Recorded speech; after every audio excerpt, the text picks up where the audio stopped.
আসসালামু আলাইকুম। আশা করি সকলেই ভালো আছেন। যারা ১৮তম নিবন্ধনের এনটিআরসি সার্টিফিকেট এখনো ডাউনলোড করেননি তাদের জন্য এই ভিডিওটা।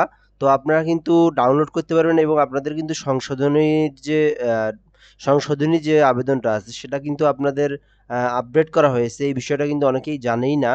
তো এটা কিন্তু আপডেট করা হয়েছে এবং এটা কিন্তু অলরেডি ওয়েবসাইটে কিন্তু দেওয়া হয়েছে। আপনারা কিন্তু চাইলে অনলাইন থেকে ডাউনলোড করতে পারবেন।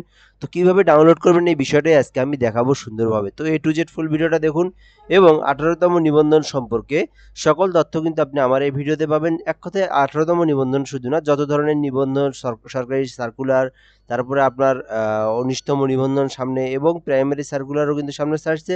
সবকিছু কিন্তু আপনি আমার এই চ্যানেলের মধ্যেই পাবেন এবং অবশ্যই আপনারা সাবস্ক্রাইব করে রাখবেন এবং পাশাপাশি যে বিষয়টা সেটা হচ্ছে আপনাদের ১৮তম নিবন্ধনের যে কলেজের যে চূড়ান্ত রেজাল্ট, কলেজ সিলেক্ট তো এটা কবে দিবে সেটাও কিন্তু আপনি আমার এই ভিডিও থেকে জানতে পারবেন। তো অবশ্যই চ্যানেলটা সাবস্ক্রাইব করে রাখবেন। আশা করি আপনার অনেক উপকারে আসবে। তো অষ্টাদশ নিবন্ধন পরীক্ষা ২০২৩ চূড়ান্তভাবে উত্তীর্ণ প্রার্থীদের ডুপ্লিকেট সংশোধনের প্রত্যয়নপত্র সার্টিফিকেট ডাউনলোড সংক্রান্ত বিজ্ঞপ্তি এখানে দেওয়া হয়েছে। তো এত দ্বারা সংশ্লিষ্ট সকল অবগতির জন্য জানানো যাচ্ছে যে বেসরকারি শিক্ষক নিবন্ধন ও প্রত্যয়ন কর্তৃপক্ষ এনটিআরসি এর ব্যবস্থাপনা গৃহীত অষ্টাদশ শিক্ষক নিবন্ধন পরীক্ষা ২০২৩ চূড়ান্তভাবে উত্তীর্ণ প্রার্থীদের প্রত্যয়নপত্র সার্টিফিকেট পুনরায় ডাউনলোড সংশোধন করার জন্য যে সকল প্রার্থী আবেদন করেছেন তারা কিন্তু যারা আবেদন করছে পুনরায় তাদের কিন্তু এটা আপডেট করা হয়েছে এনটিআরসির ওয়েবসাইটে, সেটা কিন্তু এখানে দেওয়াই আছে। তো আপনারা কিন্তু ডাউনলোড করতে পারেন। বিষয়টা এইরকম। তো এখান থেকে আবেদনকৃত উত্তীর্ণ প্রার্থী তারা নিবন্ধন পরীক্ষায় ব্যাচ ইউজার আইডি পাসওয়ার্ড ব্যবহার করে অষ্টাদশ নিবন্ধন শিক্ষক নিবন্ধন পরীক্ষায় প্রত্যয়নপত্র সার্টিফিকেট এর ওয়েবসাইট হতে কেবলমাত্র একবার ডাউনলোড করতে পারবেন। সে প্রেক্ষিতে প্রার্থী তার ডাউনলোডকৃত প্রত্যয়নপত্রের সার্টিফিকেটের সফট কপি, হার্ড কপি সতর্কতার সাথে সংরক্ষণ করবেন। তো বিষয়টা আমি এখন যদি একটু ভালো করে বলে দেই, তো আমি আপনাদের আজকে যে লিঙ্কটা দেখাবো সেই লিঙ্ক থেকে আপনারা কিন্তু বিষয়টা দেখতে পারবেন। তো আমি যদি এখান থেকে আমি যদি একটা ব্রাউজারে আসি, দেন এখান থেকে আমি পেস্ট করে এখানে আসি। তো আপনি সার্চ করবেন হচ্ছে এনটিআরসি ১৯তম টেলিডক অর্থাৎ টেলিডক.com.bd। এই যে ১৯তম এনটিআরসির ১৯তম লিখে আপনি টেলিডক.com.bd লিখবেন। দেন আপনি স্ল্যাশ একদম সেম ভাবে যেটা আছে এখানে এই যে এইটা আপনি ঠিকভাবে উঠাবেন।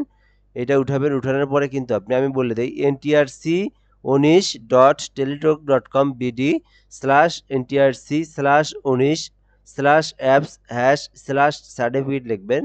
এই বিষয়টা যদি আপনি সুন্দরভাবে লিখতে পারেন, লিখে আপনি আপনার মোবাইল হোক, আপনার পিসি, ল্যাপটপ, কম্পিউটার যেকোনো ব্রাউজারে আসার পর এটা আপনি সার্চ করবেন, আপনি কিন্তু তাহলে এই পপআপটা পাবেন। এখান থেকে আপনার এক্সাম নাম্বার এখানে এক্সাম দিবেন, তারপরে ইউজার আইডি, তারপরে এখান থেকে পাসওয়ার্ড। তো আপনি এখান থেকে হচ্ছে হলো এখান থেকে ১৮তম এনটিআরসি এক্সাম দিবেন। দেন এখান থেকে ইউজার আইডিটা দিবেন, দেন এখান থেকে পাসওয়ার্ডটা দিবেন, আপনার দিয়ে সাবমিট করবেন। তো অবশ্যই যে বিষয়টা সতর্কতা অবলম্বন করতে হবে সেটা কিন্তু আপনার হচ্ছে বারবার এনারা সুযোগ দিবে না। তো বিষয়টা হচ্ছে কি আপনাকে কিন্তু একবারেই কিন্তু সুযোগ দিবে। তো ওই জন্য আপনি হচ্ছে একটা কাজ করবেন, কারণ বিষয়গুলো আগে বলে নেওয়া ভালো। তো দেখবেন যে হঠাৎ করে কারেন্ট যেতে পারে আপনি সাবমিট দেওয়ার পর। তো ওই জন্য অবশ্যই চাইবেন যেন আপনি মোবাইল দিয়েই করার এটা বিষয়টা এবং আপনার জন্য ওয়াইফাই না থেকে যেন ইন্টারনেট দিয়ে করা হয়। কারণ হঠাৎ করে কারেন্ট যাওয়ার সময় যদি ওয়াইফাইটা চলে যায় তাও কিন্তু সমস্যা হয়ে যায়।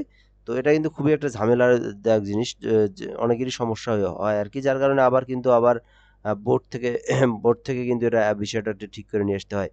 তো এভাবে আপনি এটা সার্টিফিকেটটা বের করবেন। বের করার পরে কাজটা কি? বের করার পরে পিডিএফটা আপনি যেটা, পিডিএফটা প্রয়োজনে আপনি ২-৪-৫ জায়গাতে রেখে দিবেন। মোবাইলে রাখবেন, পাশাপাশি কম্পিউটারে রাখতে পারেন। অন্য কোনো মোবাইলেও আপনি রাখতে পারেন। কোনো না কোনো কারো মেসেঞ্জারে বা হোয়াটসঅ্যাপে দিয়ে রাখবেন। মেসেঞ্জারে দিয়ে রাখবেন, তাহলে কিন্তু এটা আপনার সবসময় থেকে যাবে। তো তারপরে আপনি ভালো একটা ২০০ গ্রামের পেপার যেটা আছে সেটাতে আপনি হার্ড কপিটাকে নিয়ে ভালো একটা প্রেসে যাওয়ার পরে প্রিন্টার দোকানে যাওয়ার পরে সেখান থেকে আপনি হাই করে বের করবেন। ঠিক আছে? আপনি বলবেন, দোকানদারকে বলবেন আমাকে এই পেজটা হাই করে প্রিন্ট করে দাও। ঠিক আছে? তো আপনি হাই করে প্রিন্ট করে নেওয়ার পর আপনি কিন্তু জেলা শিক্ষা অফিসারে গিয়ে আপনি কিন্তু জেলা শিক্ষা অফিসার যিনি আছে ওনার কাছ থেকে আপনাকে এটা স্বাক্ষর করে নিতে হবে। সো বিষয়টা কিন্তু এরকমই। আশা করি বিষয়টা আপনারা বুঝতে পারছেন। তো আর একটা প্রশ্ন যেটা সবারই, কবে রেজাল্ট দিবে? তো রেজাল্ট হচ্ছে আপনার কি? তো রেজাল্ট এটা হচ্ছে মাস্ট বি ভাবে বলা পসিবল না। এটা হচ্ছে আপনার কিছু আইনি জটিলতা আছে। যার কারণে কিন্তু বিষয়টা দেরি করতেছে। একটা মামলা রিট করা আছে। সো মামলার রিটটা নাকি আমি শুনছি যতটা যে এটা কিন্তু আপনার সংশোধন হয়ে গেছে। তো এখন হচ্ছে যেকোনো সময় দিতে পারে। বিষয়টা কিন্তু এরকমই আমরা জানছি, এরকমই আপনাদেরকে আমি জানালাম। তো একটু অপেক্ষা করা লাগবে। যাই হোক, তো অবশ্যই আপনারা সাবস্ক্রাইব করে রাখবেন চ্যানেলটাতে। যেকোনো সময় সার্কুলার রেজাল্ট দেওয়া মাত্রই, পাবলিশ করা মাত্রই আমি আপনাদেরকে জানাই দেব। পাশাপাশি আপনাদেরকে আমি ভিডিও দেব, যে ওই ভিডিওতে আপনারা শুধু আপনাদের রোল নাম্বারটা দিলেই কিন্তু আপনি ইউজার পাসওয়ার্ডটা দিলে কিন্তু আপনাকে আমি বের করে দিতে পারবো, বা আমি আপনাদেরকে লিঙ্ক দেবো, আপনারা নিজেরাই আপনাদের রেজাল্টটা দেখে নিতে পারেন। সো ধন্যবাদ, ভালো থাকবেন এবং অবশ্যই সাবস্ক্রাইব করে রাখবেন। আসসালামু আলাইকুম।